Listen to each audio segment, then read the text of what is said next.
වාහනයක් ෆිනෑස් කරලා ගත්තු කෙනෙක්ට ෆිනෑසක ගෙවාගන්න බැරි වුණොත් මොකද වෙන්නේ. එක්කො මිලදී ගත්තු කෙන වාහනය ෆිනෑස් ආයතනයට බාර දෙන්න ඕනේ.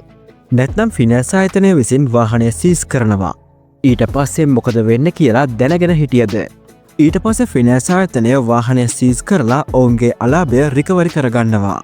මෙතනති ගොඩක් වෙලාවට ෆිනෑස් ආයතන වාහන අඩුමිනට වෙන්දේසි කරලා අඩුගාන පියව ගන්න ෆිනෑස් දාපු කෙනාට නඩුවකුත් දානවා.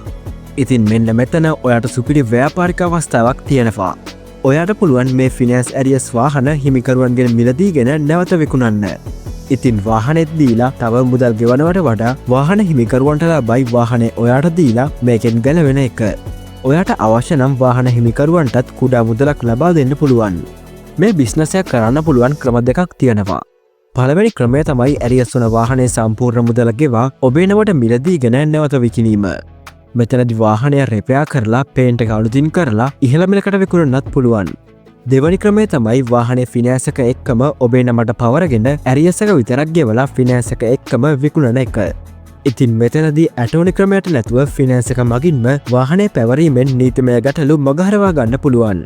ඉතින් මේක හරියට කළොත් ඉතාම පහසුවෙන් දියුණුවෙන්න්න පුළුවන් සුපිරි බිස්නස් එකක්. මේ වගේ බිස්නස් අයිඩියස් දිනපතා නරබන්න සබස්ක්‍රයිබ් කරන්න සිටින්න අප සමඟ.